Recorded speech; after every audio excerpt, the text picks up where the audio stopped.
A new chapter in the growing confrontation between the United Kingdom and Russia has begun. In June 2026, Prime Minister Keir Starmer unveiled a major new package of sanctions aimed directly at the heart of Russia's economy.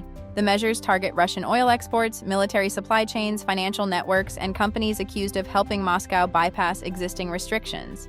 The UK government says the objective is to weaken Russia's ability to fund its war in Ukraine and increase pressure on the Kremlin. Officials believe cutting off key sources of revenue could limit Russia's ability to sustain military operations and acquire critical equipment. But Moscow's response was swift. Russian officials condemned the sanctions, describing them as hostile, reckless, and ineffective. The Kremlin argued that years of Western sanctions have failed to cripple Russia's economy and accused Britain of deliberately escalating tensions. Relations between Russia and the West are now at their lowest point in decades as this diplomatic and economic standoff intensifies. Russian officials condemned the sanctions, describing them as hostile, reckless, and ineffective.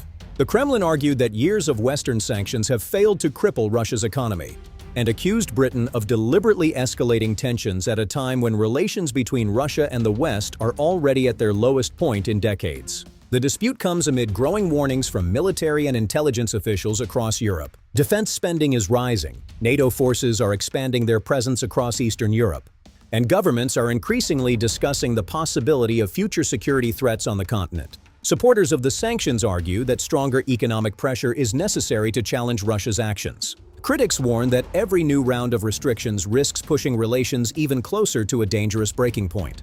As sanctions intensify, military spending rises, and diplomatic relations continue to deteriorate, one question hangs over Europe. Will economic pressure force Russia to change course? Or are we witnessing the early stages of an even greater confrontation between East and West? The next few years could shape the future of European security for a generation.